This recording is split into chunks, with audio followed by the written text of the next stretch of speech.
بسم الله الرحمن الرحيم الحمد لله رب العالمين والصلاة والسلام على رسول الله وعلى آله وصحبه أجمعين أما بعد. Let's move forward inshallah ta'ala. I believe the last thing we were speaking on was the level of authenticity of the hadith of Samurah ibn Jundub, and how the scholars of hadith, not fiqh, talking about the people of the actual discipline, the Ahlul Hadith themselves, the Imams of Hadith themselves, they differ on whether or not Al-Hasan al-Basri was a direct student of Samurah ibn Jundub or not. I.e., if Hasan al-Basri was a direct student of Samurah and he actually heard from Samurah, then the hadith would have a sound chain of narration. And if Hasan al-Basri rahimahullah ta'ala did not hear from Samurah ibn Jundub, then the chain of narration of that hadith would be weak, it would be defective. Even though it appears to be sound, it would be ma'lul, it would have an illah, a hidden defect.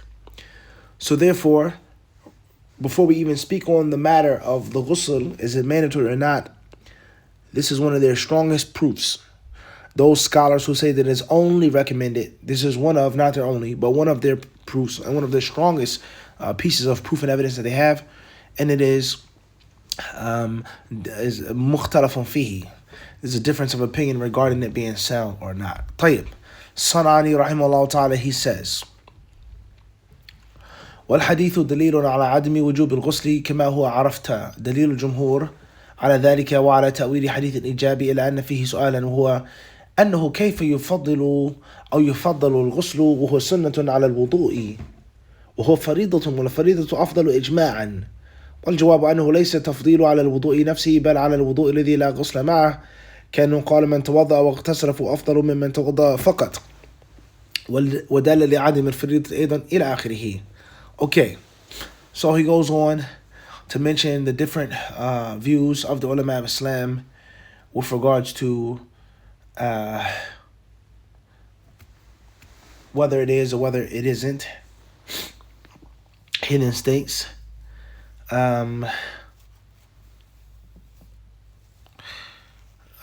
says here, فَالدَّلِيلُ النَّاحِضُ حَدِيثُ سَمْرَةٍ وَإِنْ كَانَ حَدِيث الْإِجَابِ أَصَحُّ. Or he says that the hadith regarding it being mandatory is more authentic, as we've just explained. Okay.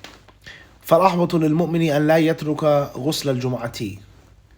He says the safest thing for the Muslim to do is not to avoid, is to stay away from refraining from bathing. He should bathe. He should bathe. He should not abandon the bathing. That's the safest thing to do.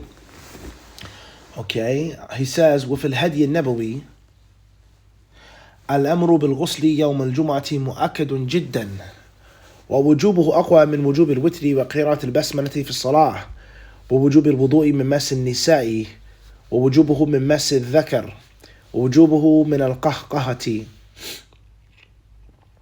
ومن الرعاف ومن الحجامة والقي. He quotes Ibn al-Qayyim by saying the argument that washing and bathing on Jumu'ah is mandatory is a stronger argument than several other arguments that scholars make and hold, such as witr being mandatory, or reciting Bismillah ar-Rahman ar-Rahim in the Salah, or making wudu after a woman touches you or you touch a woman. It's a stronger argument than those who say that you must make wudu after you touch a man touches his penis. And it's a stronger argument than those who say that you must make wudu if a person, laughs or makes a type of sound in the salah, or if a person has a nosebleed, or a hijama, or vomits in the salah, etc. Okay. He says, الأمر بالغسل يوم الجمعة مؤكد جدا. The command to wash and bathe on Jum'ah is strong. مؤكد جدا. It says very strong. Alright? And even if a person doesn't hold the view that it is obligatory, it is strong. And you can't deny its strength. So as Sanani said, there's no doubt no one should be avoiding it and doing away with it. End of the discussion, period. Okay? What is the strongest view according to this one and that one? Just do it. And the benefit of knowing or believing that it is not obligatory, if that's your view, is when there isn't enough time. When a person is running out of time. When a person has to prioritize his time. When you're in a jam or pickle. There's no time. I have to get there on time. Okay? Or it's very cold and the heat is off. There's no hot water or something like this. Something like this. Now, okay. Now, of course, speaking on the fiqh of bathing for Jum'ah, and there are many different furu'at fiqhiyah. There are many different branches going forth, leaving the root, okay? Subsidiary discussions, all right, with regards to when do you have to or should you make the ghusl? Do you make the ghusl Jum'ah at night? Can you make it at nighttime as Maghrib on Thursday, the eve of Jum'ah? Or do you have to make ghusl Jum'ah after Salat al-Fajr? After Fajr comes in. Not in the Salah, you may not pray it, but Fajr comes in at this time. I'm going to make my ghusl, then go to the masjid, etc. That's a discussion. So when is the earliest a person can wash for Jum'ah? Also, when is it recommended? Regardless of when is the earliest, but should you delay your ghusl until you're about to go to the masjid? So right now, a person may say, the earliest I can wash is Maghrib. Let's say, for argument's sake, not saying, just for argument's sake. Or a person says the earliest I can wash is Friday after Fajr. After Fajr comes in, when it's time to stop eating and drinking, the Fajr coming in. But I'm not going to go to the masjid until 11 a.m. 12 p.m. I'm not going to go to masjid until 10 a.m. So therefore, my house is 20 minutes from the masjid, driving. There's going to be a little bit of traffic. So I'm going to wash up at 9. I'm going to wash up at 10 to get there at 11. All right? Or should a person wash in the morning? What happens if a person sweats? When do you make the ghusl if you have to work on Jum'ah? And that's a discussion. Should a person take off for Jum'ah or not? All right? But yeah. Another discussion is, what's the ruling on the Muslim being junub? If a man slept with his wife and it's time to go to Jum'ah, does he make 2 ghusls or does he make 1? Also, what's the description of ghusl Jum'ah? Is there a special way that you have to bathe? Do you have to take a bath? Some brothers say taking a bath is girly, is gay or feminine. Women take baths, men take showers. Allahu alam. We're not here to discuss that and argue with that. Brothers do say this. Do you actually have to bathe or just wash up? All right? Okay. How do you take the ghusl? Do you start off with the right hand? Bismillah, you make wudu first? Or you just get in etc. etc. Now, khairan inshallah ta'ala. Also, the people who aren't going to the masjid, do they have to make the ghusl or not? Or is making the ghusl only mandatory upon those who are going to Jum'ah?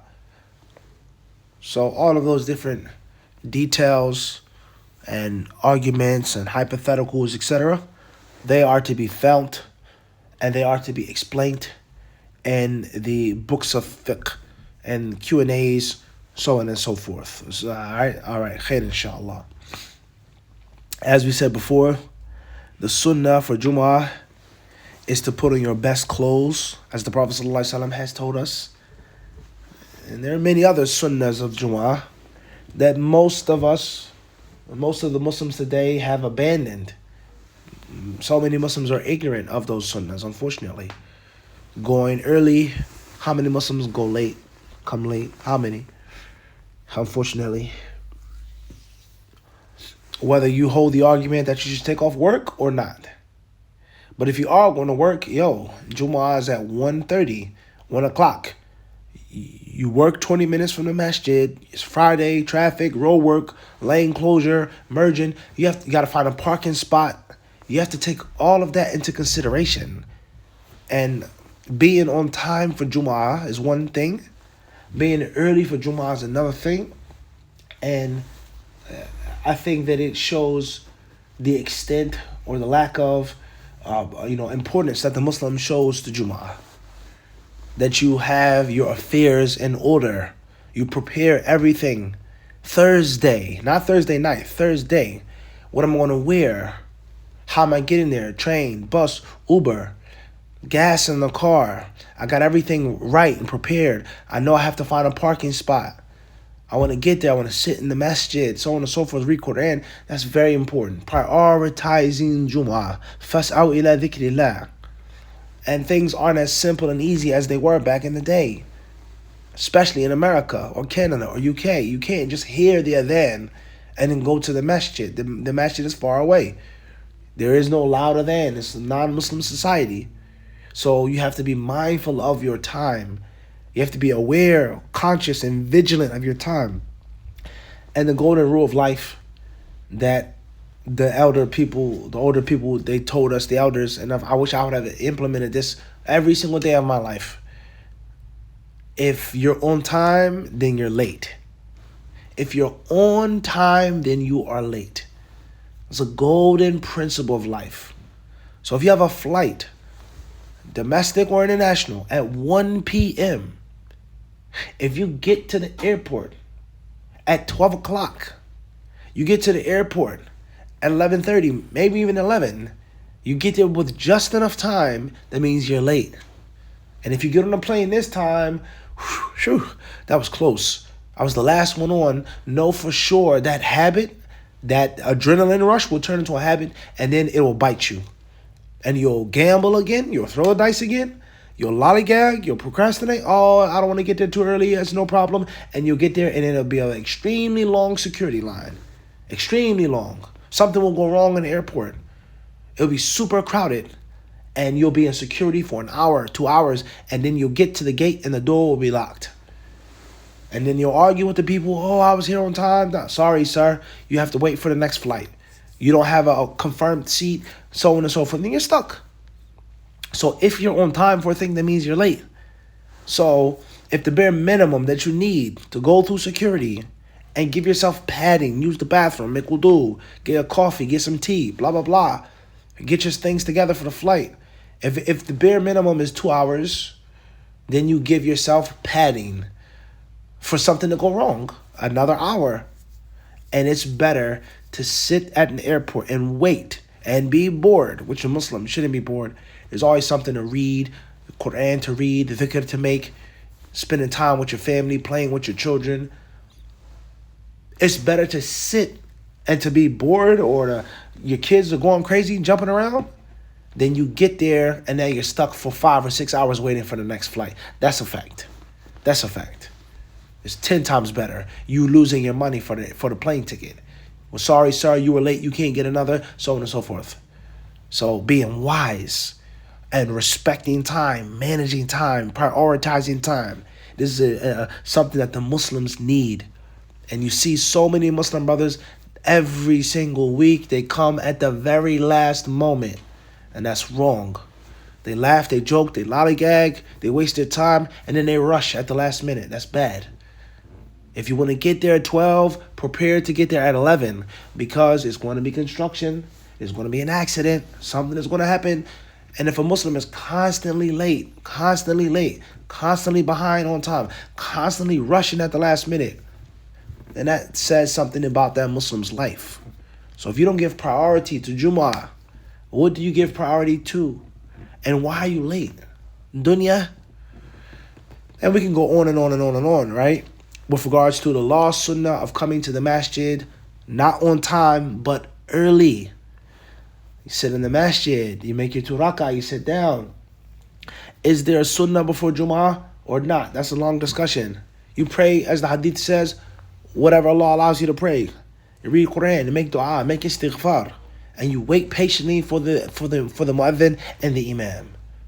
So, brushing your teeth, perfuming yourself for a man, not a woman, obviously. Wearing your best clothes, your best Islamic clothes. Being happy, being cheerful. to the Muslims, doing as many good deeds as you can on that day, giving sadaqah, reading the Quran, whether you believe reading Surah Al-Kahf is authentic or not, etc. All of those different things. And then as well, you can make your own cultural traditions for Jumu'ah with regards to eating certain foods, or going out to lunch, or taking your family out to lunch, or taking your family to the park, or something that is a sunnah that you've established over the years, and that your children remember and appreciate and remember you by, and will carry on, etc. So these are all different discussions of Jumu'ah, the importance of Jumu'ah, how many Muslims you will only see them on Jumu'ah, the khutbah, the etiquette of listening to the khutbah, the etiquette of giving the khutbah, so on and so forth. Long discussion. And I believe that bathing, taking that ghusl, making that ghusl is a part of everything. And it's one of the ways of starting off everything. Allah subhanahu wa ta'ala surely knows best. Walhamdulillahi rabbil alameen.